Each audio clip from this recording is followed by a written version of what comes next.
Поштувани гледачи, вие сте со регионалните вести на телевизија Кисиме Нада. Во нив ќе гледате. Жителите на Горно Седларце денес преку мирен протест побараа да се намалат нивните давачки за патарина на автопатот Тетово-Гостивар.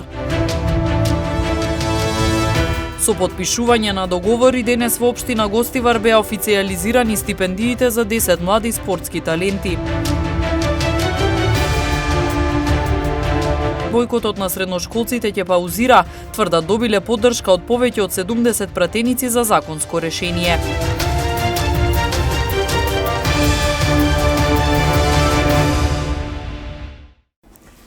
Жителите на Горно Седларце денес преку мирен протест побараа да се намалат нивните давачки за патарина на автопатот Тетово-Гостивар или да биде изграден алтернативен пат до нивното село.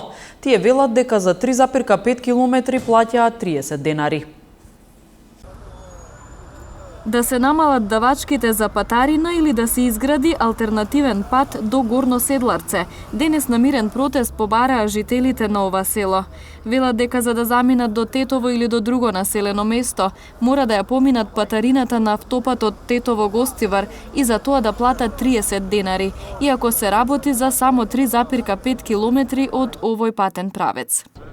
За наше село, кога правим автопат, вика че ви правиме споредни пат. Ни споредни ништо не направи. Сега почне да не плачат по 30 денари пак. Еден протестиравме, не пусти година-две, беше убаво. И сега го стега, вика, од Скопје дојде тоа наредба, да се плаќа. Плаќаме 30 денара тука кај Патарина, а тука сме близо село Горно Седларце, многу близо, 3 километри. Плаќаме како другите. Законски нас ни припаѓа 6 до 8 денари да плаќаме за патот што го пројдеме и моментално тражиме решение. Ние во Скопје сме пратили едно барање во директорот таму, ама не знам, се уште немаме одговор, чекаме одговор од него. Ние треба да идеме, например, до Камењане, да идеме до село, тоа е некои 14 километри, а тука за 3 километри, 3,3. Да идеме, например, до Брвеница, на другата страна исто тоа е некои 15 до 16 километри, за нас е тоа трошок. Не да не сакаме, туку е за нашето село тоа е многу скапо. За 3 километри да платиме 30 денари. Значи 400 куќи има нашето село. Од тие 400 куќи 200 коли да поминуваат дневно, тоа е 200 евра. Во ниво на годината тоа е 73.000 евра од прилика.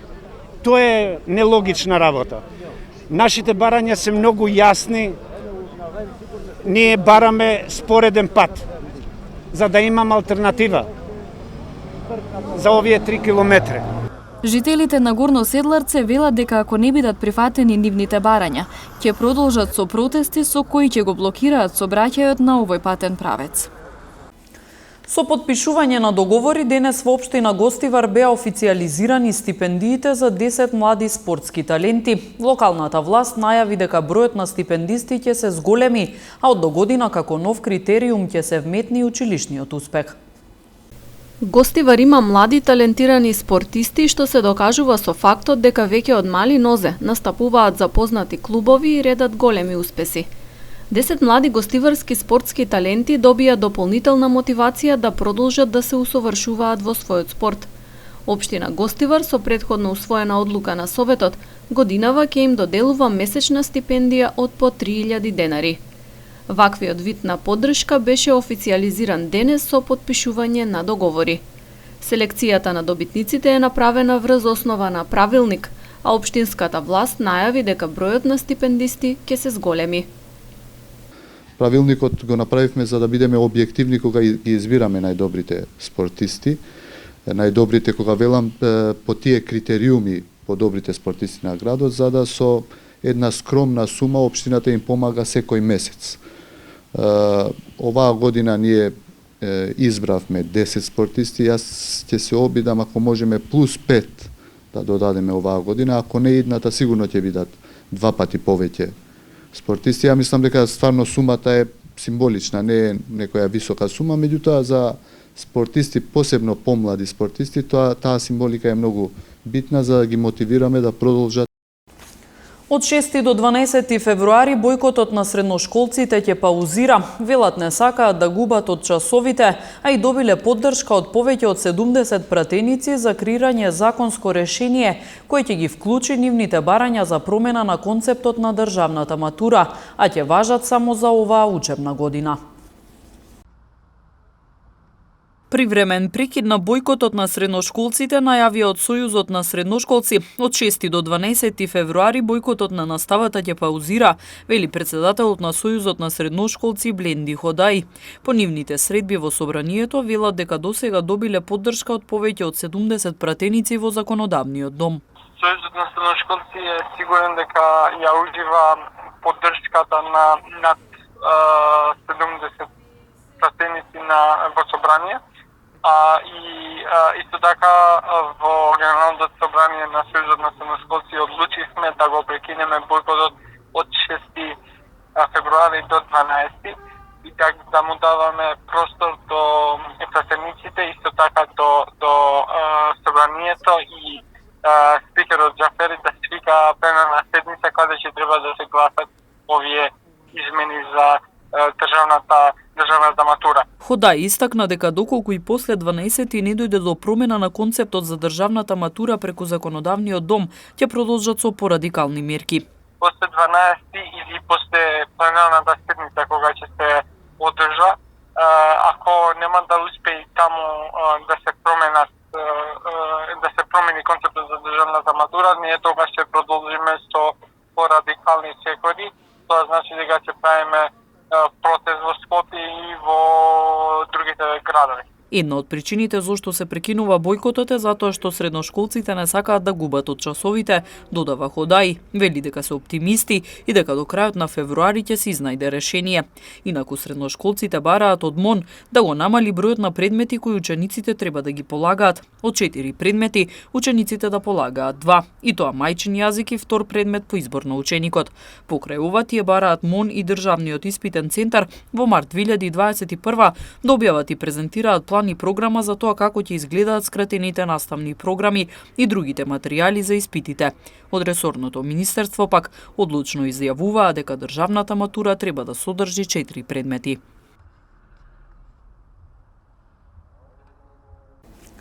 Итно да се преиспита одлуката да не се продолжат роковите за поднесување завршни сметки, побара Комората на сметководители. Комората неделава добила известување дека и покрај тоа што сметководителите се загрозени од пандемијата и не можат да ги достигнат роковите, Министерството за економија, во чија надлежност се измените на Законот за трговски друштва, оценува дека нема потреба од законски измени за пролонгирање на роковите за поднесувањето на завршните сметки и финансиските известувања. Министерството за економија деновиве ни одговори дека пролонгирањето на роковите за поднесувањето на завршните сметки не е возможно поради тоа што ќе биде нарушен квалитетот на статистичките извештаи кои што се поврзани со Европската унија. Затоа најитно бараме Министерството за економија да преиспита својата одлука поради тоа што загрижува е игнорантскиот однос на одредени институции кон една група на луѓе кои што макотрпно работи во услови на пандемија и сметководителите на терет на сметководителите падна целиот терет на минатите мерки. Комората на сметководители уназад укажа на проблемите кои произлегуваат од кратките рокови за подготвувањето на годишните сметки и финансиските извештаи. Оваа година, соочени со здравствено-економската криза, предизвикана од пандемијата, сметководителите имаат драстично зголемен обем на работа, а во исто време намалени човечки капацитети и временски ресурси, бидејќи меѓу нив има лица кои што се заболени и кои што се во изолација. Неопходна беше промена во Закон за трговските друштва, со што на сметководителите ќе им се возможеше да извршат својата обврска навремено, точно и квалитетно.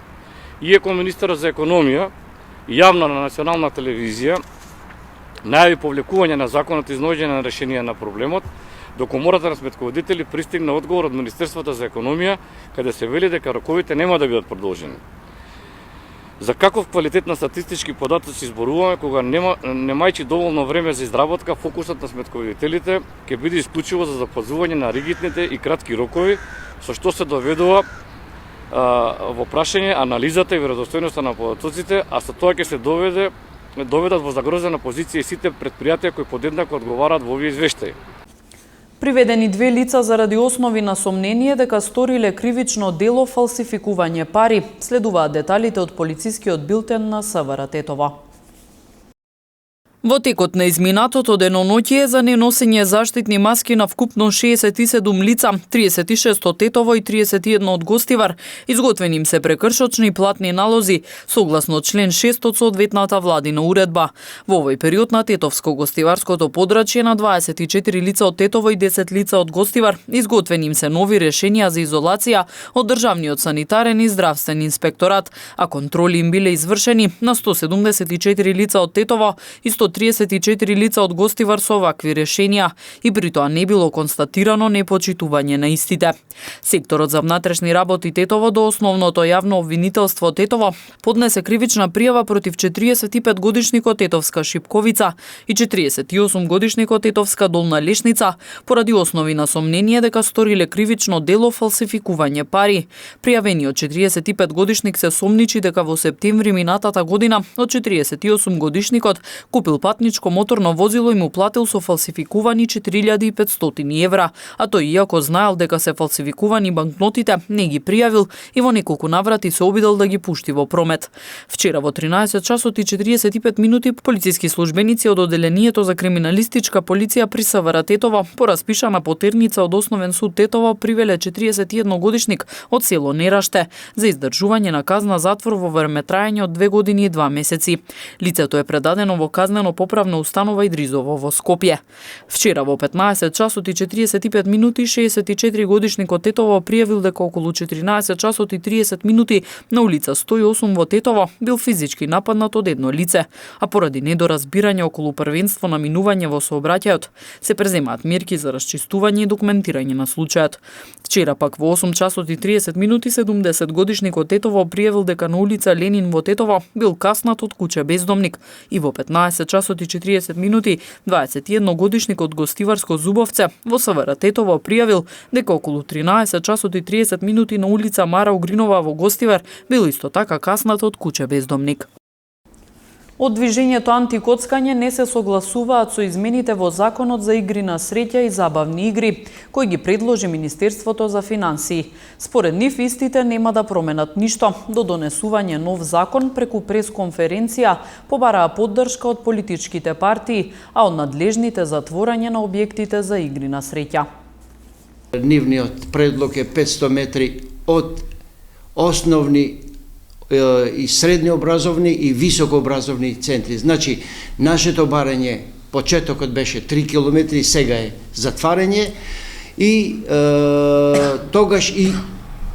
тогаш ние успеавме и со првиот предлог закон да бидат опфатени и сега бараме да бидат опфатени сите верски објекти и центрите на градовите. Заради тоа ова е неприфатливо, бидејќи со ова што се предлага, односно ако се успее да се предложи ова, не се решава ништо околу објектите на игри на несреќа. Викендов започнува пролетниот дел од сезоната во машката и женската одбојкарска конкуренција. 5 екипи од Тетово со различни амбиции влегуваат во продолжениот сезоната. Предстојниот викенд започнува пролетниот дел од сезоната во машкото и женското одбојкарско првенство на Македонија. Најмногу возбудувања се очекува да има на дуелот кој е закажан за во понеделник, а ќе играат двете водечки екипи во машкото првенство Џио Струмица и Универзитет Тетово. Во лигата за пласман екипата на Шкендија денес ќе се сретне со Угада Штип, додека Лирија утре ќе гостува во Скопје кај Јанта Волеј. И да ти кажам и федерацијата малку под турбо ќе тераме на пролет заради успесите на репрезентација. Репрезентацијата се пласира на европско, знаете, па се пријави за ова Сребрената лига која ќе почне со припремите мај и 6 месец тогаш ќе се одржува и заради тоа е згуснато мало и заради пандемијата и све. Али ние стартуваме у недела сабота фактички со Јанта Волеј. Фактички тоа е второ коло од, зашто знаете, прво коло игравме со Пробиштип и тоа го добивме со 3-0 на крај на пред нова година.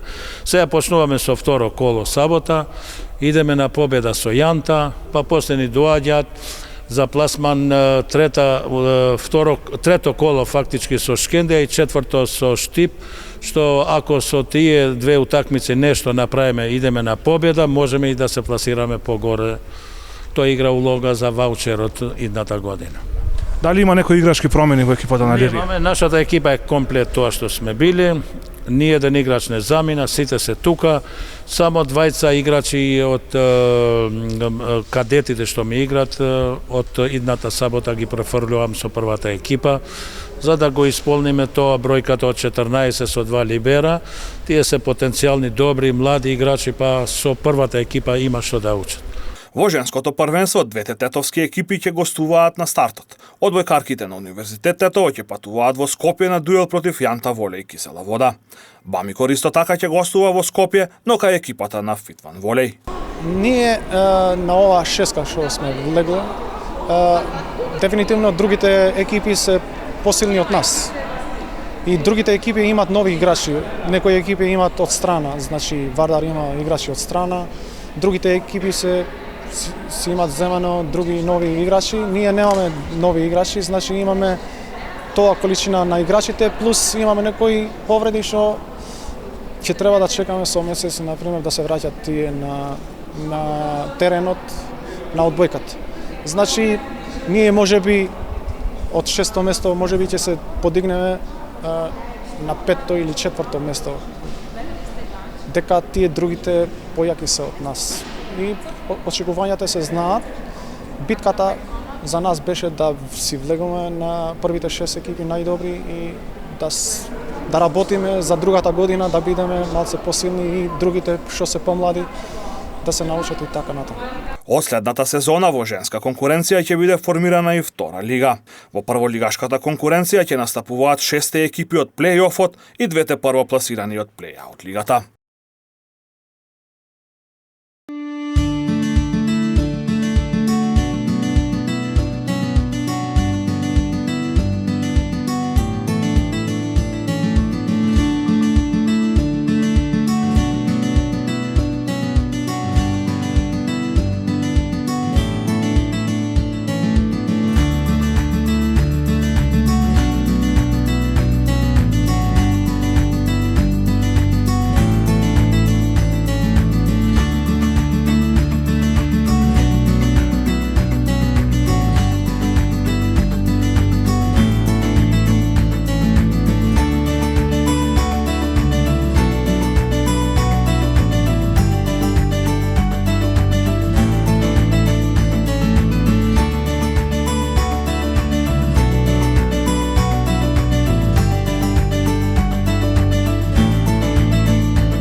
Почитувани гледачи, тука е крајот на вестите. Ви благодариме на вниманието. Останете со нашата програма. Пријатно!